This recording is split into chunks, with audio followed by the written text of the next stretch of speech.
he knew how to do motion capture. But I had done my robot. I had done the robot in my robot. So I figured he was calling about that. And so I had a very casual FaceTime with him. Like, he'd say, we're gonna follow every movement you make in your face. It would be, whoever, I think we would still say whoever does it. We're gonna follow everything. I was like, don't do that. Don't do that. Don't even make the promise, because you're not gonna be able to keep it. Once you get into editing, you're gonna want to change, but because it's digital, you're gonna have an opportunity to fix plot points. You can interject a line easily. No. And anyway, it went well. We laughed a lot. And then he asked me out to meet him at Disney, and he showed me all of the stuff. He showed me pictures of speeders that hadn't been done, viewing fighters. He showed me what the droid looked like, and I'm like, I'm gonna have to be killed, or I know too much, or he's giving me this role. But that's not how it works. They tell your agents and all that stuff, but he just went, it's yours if you want it. I said, great. And I went and bought a son in the role. Who was the first person you told you were going to be in Star Wars? So lame. I think my manager. You're not going to believe it. I called her and say, look, he just offered me this role. I know that's not how it works, so could you figure out what just happened? And get back to me. And I don't even think she heard they offered me this role, and then I heard like a click. And she was already, hi, this is Alan's manager. We're going to need to start discussing pay. She was already on it, so, and then my wife. Giancarlo, I think I had an interview that John Favreau called you and said he wrote the role for you. Is that correct? That is correct, yeah. I said I have good news and I have bad news. What do you want first? I said, I'll take the good news. And he said, I wrote a role for you. He said, what's the bad news? He said, we don't have any money to pay you. I said, it's Disney. He said, yeah, but it's all going to the walls and the ceiling and the volume.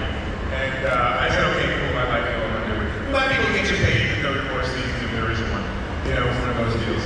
And is there anything that you want? And that was my opening. I said, I have to have your cake. He said, done. It was done.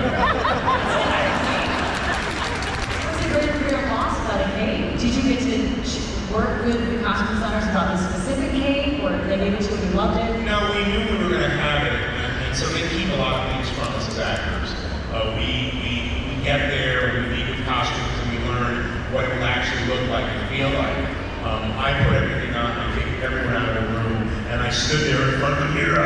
I had big chest, my wide shoulders, and I swung my cape around. I mean, I said, I need this moment, please. Everyone leave. But I think you gotta swoosh it. Yeah, I took 1,000 photographs of myself. Of course, you can't take that one in the room. Everything is top secret. And I had to really see, part of what we do is not only to get a role, and then is to get information behind what the role is, and then to let our imagination soar. That's what we do as actors. But the other part of it is we have to learn how to walk and talk within the costume of what's designed for us. So you have to feel confident, right? And so if you don't feel confident, you have to act as if, figure out how to make yourself feel confident. Much like life, when you're feeling less than enough or not ready today or whatever it is. So I had to really feel like I could have command of what I was wearing, because it allowed me to have a certain bearing, and that's what I was working on. Emily, also in The Mandalorian, what were the talks like with you about this character? And she's almost like a priest in a way, but also makes armor. What were those discussions like? Well, my experience of getting the role was very different from these two gentlemen, because I just went in for another random audition, like many that I have, and knew so little about what it was. And I knew that she was a Zen-like leader of a group of people, and that you wouldn't see her face. And I was, shortly after the audition, I was offered the part, but they still didn't really know, I think, what they were going to do with it. So it was sort of like, well, we would love you to be a part of this show that we can't tell you anything about. We don't really know how much we're going to use you. We don't really, as Giancarlo said, we don't really have any money to Yeah, I mean, it made it Star Wars cool. And it wasn't until I was well into fittings that I started to get an idea of who she was, because I didn't get to talk to John or Dave until very close to when we started shooting. And I was kept very much in the dark, which is probably safer so that I wouldn't be killed. Because I'm still convinced there's just like a little drone with mouse ears following us at all times, ready to wait for us. And I had a fitting where they were taking a cast of my torso at this place called Legacy Effects, and I was like, what is this? And they said, oh, you haven't seen the costume yet. Would you like to? And I was like, well, yeah. And then they showed me sketches of this amazing armor with, the gold helmet and the fur, and she has a flair for fashion, clearly. And it just took my breath away. And that was really the first moment that I started to get an idea of the gravity of this character. But then it was still a while before I got to talk to anyone about her. But then in talking with John and Dave, they referenced Kurosawa a lot, which was one of George Lucas's inspirations, and that helped so much, because then I just went back and I rewatched a lot of those movies to get a lot of the movement and just the feeling for it overall. Having those images was so helpful. And then Natasha, your experience was very unique in that you were being brought on to play a character that already existed. It was we're translating from animation to live action. Did you know when you were auditioning what it was for? What was that like? Not at all. I apologize if you've already heard the story, but I was in Atlanta and I was shooting a movie called Day Shift, and I just got, much like you, just another audition. I got a tape in from Sarah Finn's office, which is usually Marvel, but this time it was some mysterious Favreau project, and it was a tape from where I used a scene from Top Gun, where I was playing Tom Cruise's character. So I was already like, okay, this is very confidential. And then I sent in a tape, had a call with Sarah Finn, and walked off set. I completely forgot about it. They didn't tell me anything for 2 or 3 weeks. I didn't really think about it, to be honest, because for my own sanity, I just don't think about anything I've sent off anymore until I get a response or don't get a response. And I was walking off set one day, and my team, there was 9 missed calls on my phone from my entire team, and I'm like, I hope this is good news. This is one of 2 things. And my manager was like, have you seen The Mandalorian? And I at the time had not seen it. I got the role, had no idea what the role was, and did it for another 3 months. I booked a role in an upcoming Star Wars show. That's all I knew. And then 3 months later, I flew back to LA and I met with John and Dave, and I sat down, and Dave was like, so you're playing Sabine Wren. And I'm like, oh, okay. Because no idea. So that was my story. I want to ask everyone about them taking what's on the page and the brief and then creating a character from it. And Natasha, I want to stay with you, because unlike the others, this character already existed and had, a story and a world and a performance. So how did you make it your own? What was that process like? Well, I was cast, I think, almost a year before we started filming. So I had so much time to do my research. I had already seen the movies, but I watched everything, animation inclusive, in chronological story order, which I know is a little debatable to some people, but that's how I wanted to do it, because I think as an actor, my priority was story for the character and not the order that it had been released in real life. But I watched everything. Obviously, I watched all of Rebels, and I tried to just strike this balance between catching the essence of the character but not copying it, because you need to allow room, you need to leave room for the magic of whatever happens on the day to still happen, and you don't know what that will be yet. So it was a very fine balance of doing the research and then still turning up to work every day and looking for something new or something authentic or something that was like unique to that day of filming. So balance, yeah. Giancarlo, what about you?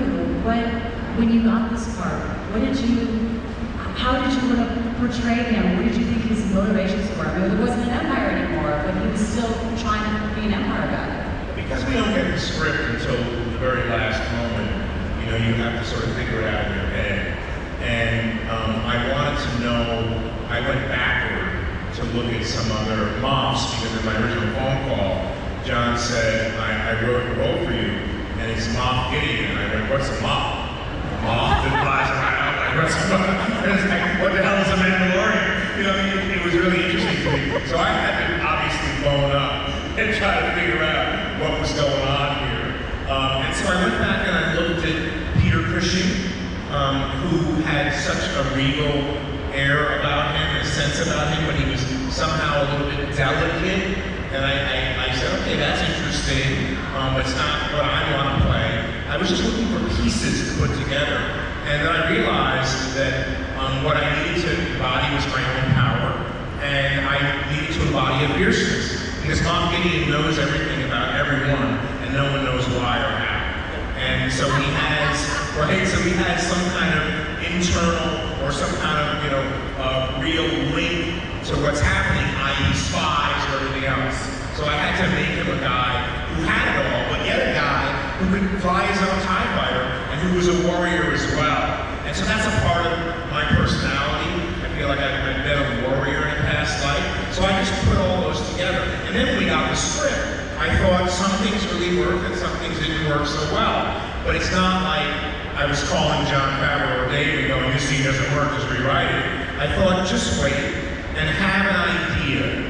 Because so much of a collaboration is having an idea. So on the day on the set, I said, this is a little clunky. I have an idea. And John, at one point, he said, great. Oh, yeah, let's call Dave down. Oh, yeah, that's better. Maybe part of this and part of this. How about this? And so it became a real collaboration, which was really great. I had a difficult moment that didn't work. John was on another stage. Dave was somewhere else. I was working with Rick. And they got John over, and it was a physical moment with Cara Dune, and she had a big question, and I went, just hit me, knock me out, and she went, blah, blah, blah, blah, there's all this conversation, and John came down, he pulled me aside, and said, look, I got another thing to shoot on stage 3 or whatever it is. He said, you got this. That's why I hired you. Because, just use that internal wisdom, like the line you wanted to change and be adjusted. And I went, great. And he left, and I was there to work it out with the actress and with Rick. And I had a thought. I said, you don't want to kill me. You want to take me hostage. I come to you threatening. Just turn your rifle around and butt me in the head, and I'll fall backwards. And it worked. So it's really great to have both John and David, because they're like little kids. They're really creative in the way they work. I had another scene in season 3 where I knew I wanted to, when I read the script, I knew it's something I've always wanted. And I knew the answer was the Force. And they had written something else, and I sat there and I got a Force, I didn't. I waited till the day we got on the set, and I went, oh, wait a minute, this is that scene. And I was rehearsing with Brandon, and I said, can we call John now? John came down, he crossed his arms, as he always does, he scratched his head, and he said, let's call Dave. Dave was out walking his dog in the parking lot. So Dave came down, and they're back and forth, and for 40 minutes we're standing in the middle of the set. I have all my armor on, it's heavy, we're having a great conversation. Dave was riffing about how there could be a spin-off from Moff Gideon, and he's somebody else. I'm like, let's get back to the point. And finally they came around to this place where, well, that was what originally was written. But Dave and John was like, we don't want to give it away. Dave was like, well, that was what was originally written. And I went, well, it feels like that's what he should say. That's what he wants. Why is he getting on the push? And blah, blah, blah, blah, blah, blah. You know what? Yeah. I mean, just say that. That's good. That'll work. And that's what we came upon. But it was really that kind of talking it through to make sure I wasn't taking liberties and we weren't giving away too much to the audience, but we were also smart about it. That's great. Alan, I heard on the Rogue One set, there was a similar kind of collaboration, even perhaps improv? Yes. Yeah, that's incredible though. I found that to be one of the harder parts of acting. is it's easy to just show up and do the job, but when you care and you really are invested in your role like that, to be willing to work it out and not like and not be afraid of sharing ideas and finding the right one, and it's an insistence, but it's not like it's a way. It's a talent in itself to be able to do that, right? It is. I've got to say, if you feel John and Dave make you feel very comfortable, and if you feel comfortable enough, then there are no walls or barriers. Because if he had said stick to what was originally written, I would have done it just fine. But I would have been thinking the other line, which would have inferred something. But if you feel comfortable, it's really great to work with people who really open. And we did have that on Rogue One, but Gareth, we had an interesting thing. As everybody knows, there was a lot of reshoots on Rogue One. We shot, somebody asked me recently, how much did Gareth shoot? And how much did Tony Gilroy shoot? Percentage. I said, well, Gareth shot about 135%. And then Tony shot an extra like 80. And then squeezed it into one movie. Our script was changing a lot. I don't know what was happening behind the scenes, but there were days when we would come to set where it would be like, wait a second, what are these pages? We're meeting. We've already met. And the lines are, we're meeting. They're like, oh, yes, right. And Gareth is so easygoing and so much heart. And it's just like, this is the new thing. We just go, okay, let's do it. And so we'd shoot that. And we just had to put our faith in Gareth, and which was easy to do. And but it ended up making fun things happen. First he let me improv a lot. Because also I was CGI. I was running around on stilts in my little CG, my mocap suit, and I couldn't say a line. I could change my line every time. I don't have lips.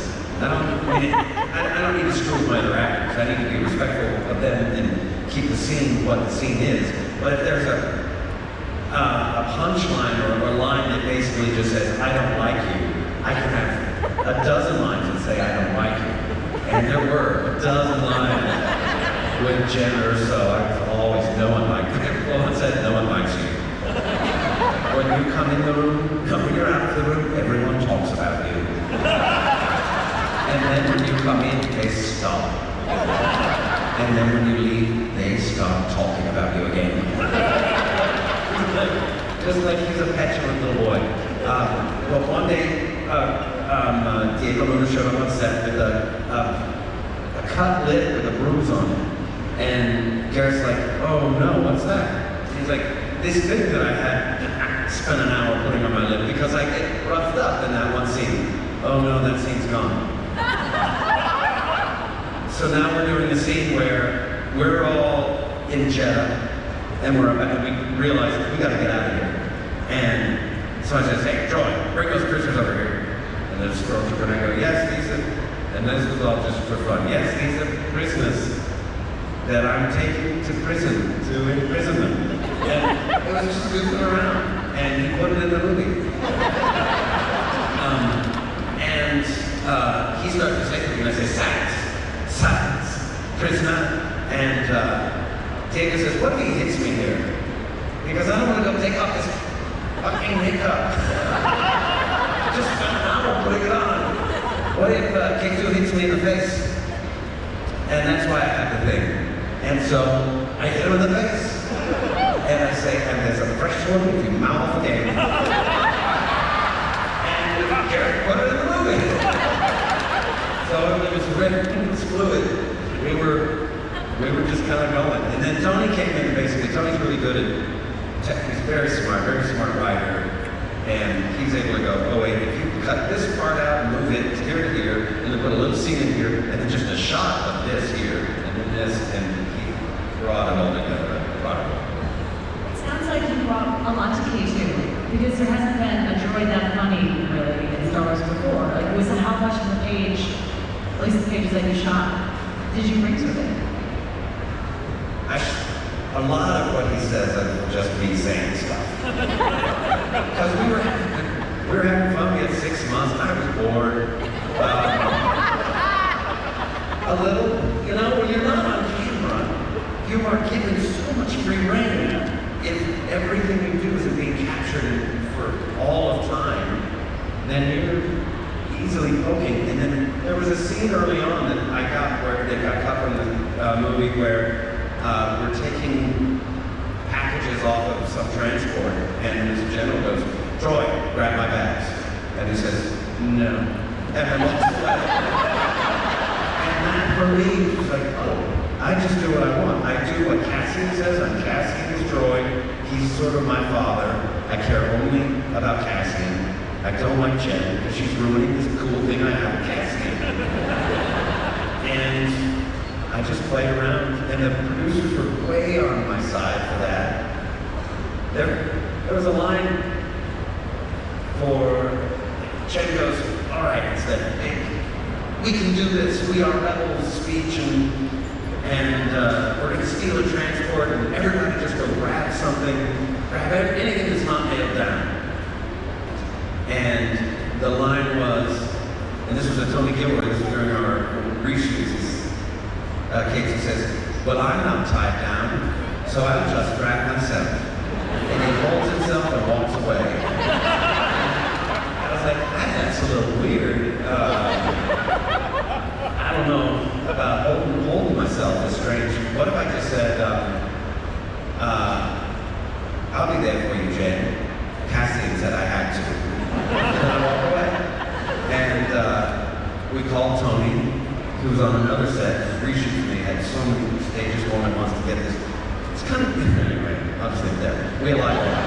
And said, "Hey, Tony, so what, this line's a lot for me. What if I said something else?" He goes, "What do you got?" And I said that. And he goes, "Yeah, I'm okay changing my lines, but not like that. That's not it. What else you got?" I was like, I don't know, man. I don't know anything.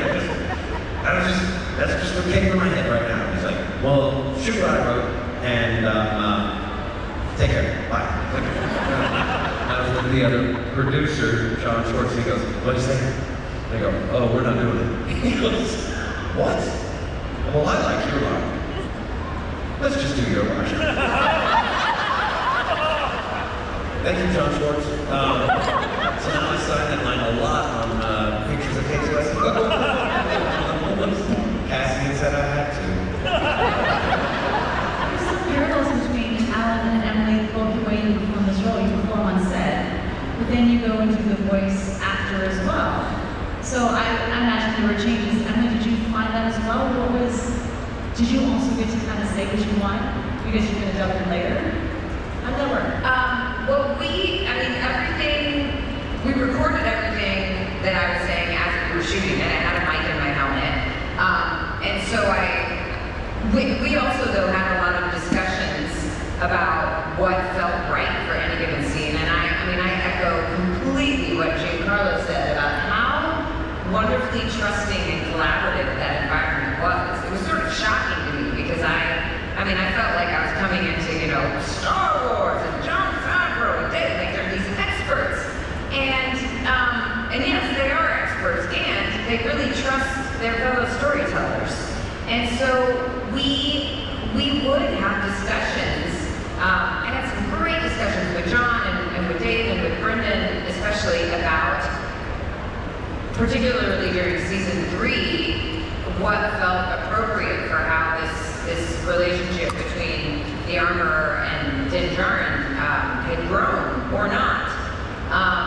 And I also quickly found that, as you said, when you can't see your lips, they can change your lines a lot, and you can change your lines a lot.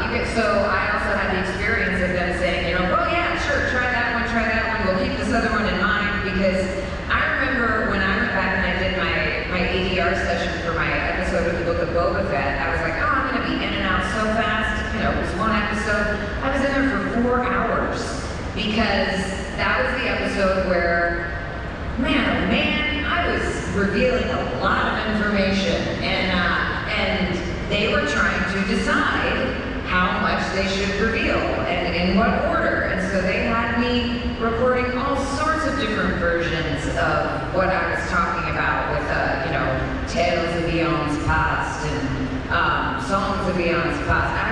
I was always asking, I was like, what do these songs sound like? Are we ever gonna have like an Harper album where she releases like the greatest hits of the songs of eons past? Because she talks about them a lot.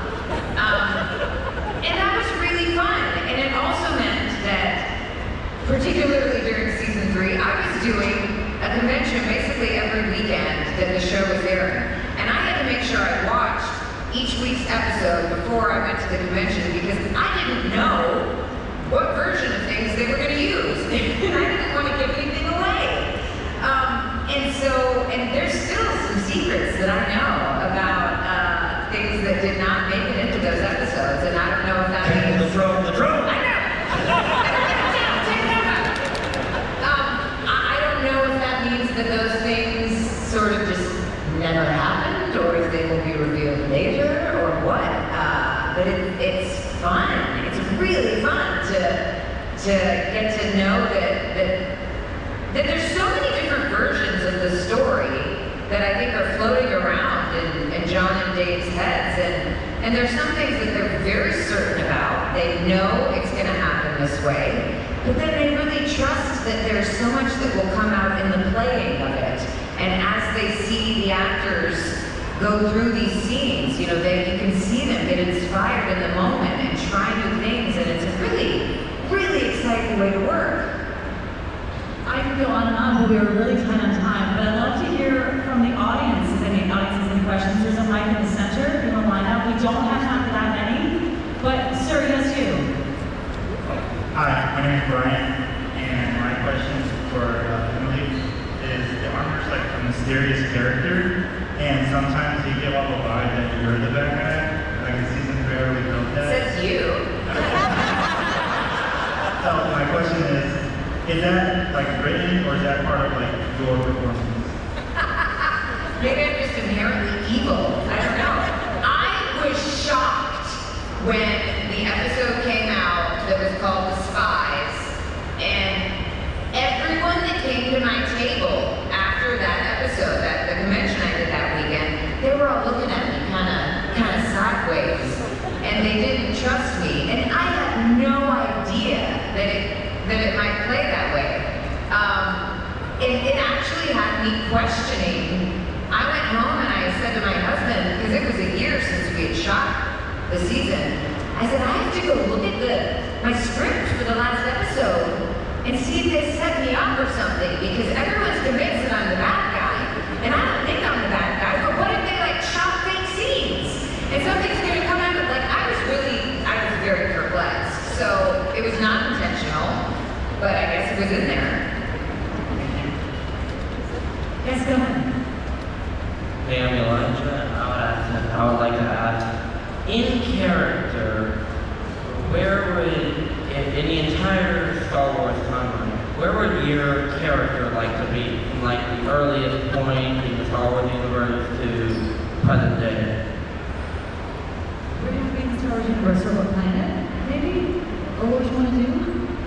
You as actors, as people, or their characters? Their characters. Where's Sabine want to be? She just wants to be with the rebel crew, exactly where she is. She's a rebel. Oh golly. I mean, wherever the forge is, I suppose. And apparently it's very portable. That is one of the biggest mysteries to me. And Tate and I, Tate who does Cosbizla, when we showed up in the Book of Boba Fett and the forge was there, we were like, how do they move the forge? It's just the two of them. And that was one of the many things to which John and Dave replied, they're like, we don't know. Where's Casey want to be? I guess where Cassian is, he's happy to be. He's just wherever Cassian is, that's his happy place. Like Andor season 2? Cassian's there, yeah. I mean, he is there. Yeah, interesting.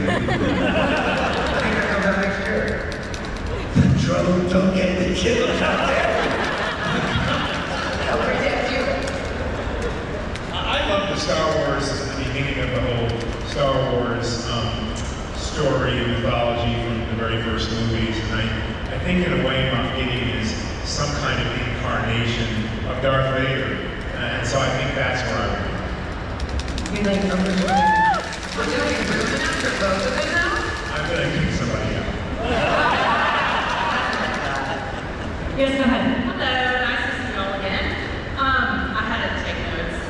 When y'all got involved in Star Wars, was the intensity of the fandom like this? Everybody here what you expected, or did it catch you totally by surprise? And my second question is, do any of you know if there's going to be a celebration in Japan next year? I think there is a celebration in Japan. The fans have told me they've already booked their tickets, so you're all welcome to come. We'll see you there.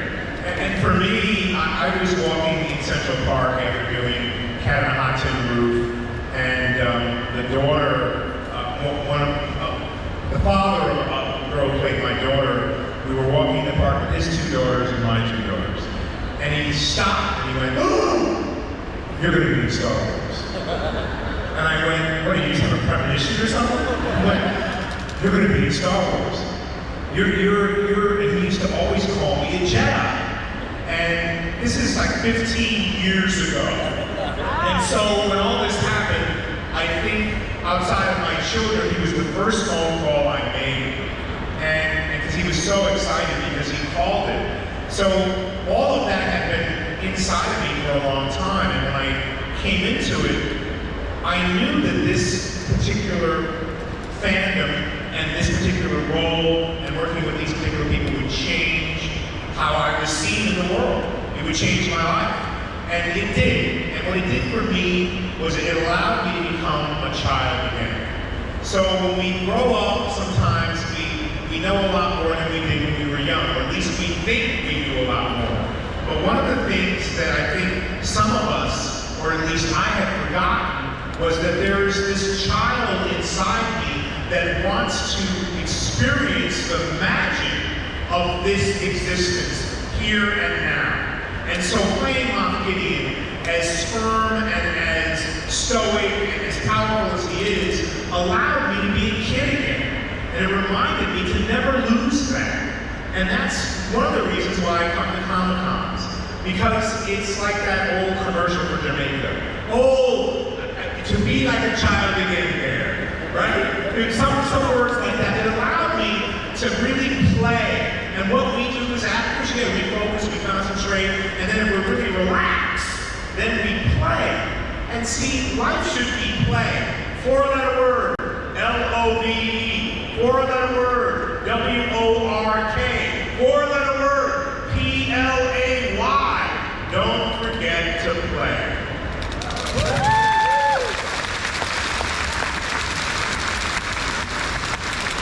Amazing answer.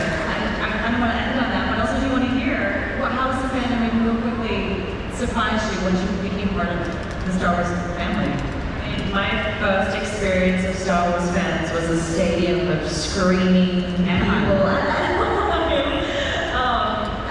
So that was a gentle introduction into Star Wars, and I'm very, very grateful for it.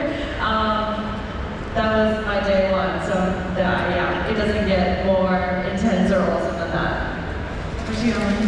Well, I was there for that moment, and I remember because you'd just been shooting for like a couple of weeks, and Like 3 weeks. yeah, and it was beautiful to see because that was also, I mean, that was my first celebration, and it was, I mean, no, you can't. I don't think I ever could have expected any of this because it is so alive, it's so joyful, and it continues to just surprise me and wash over me, and I get to see it anew, and it's such a beautiful thing, and it's you know, I being part of Supernatural, it's another incredible fandom, but Star Wars has been around for over 40 years now, so it's just like that many more people and that many more stories, and it's like a huge mythology of our time as one of the great stories of our time, and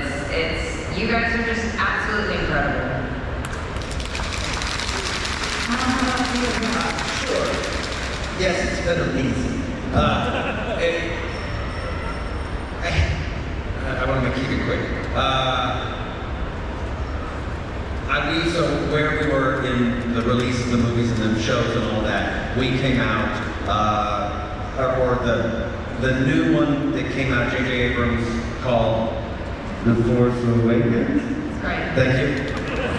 It was almost like I said it without confidence, but I had confidence knowing, because I know that. The Force Awakens came out while we were still shooting Rogue One in London.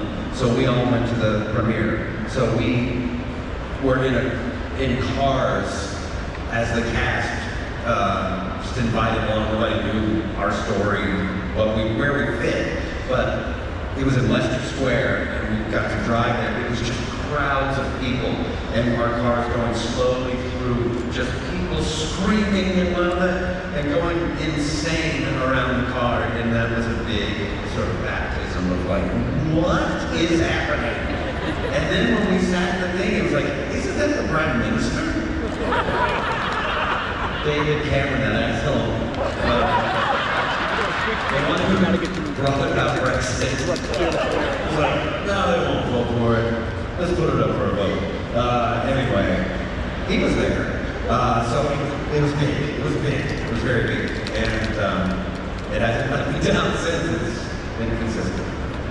This was fabulous. You guys did a great story. Thank you so much.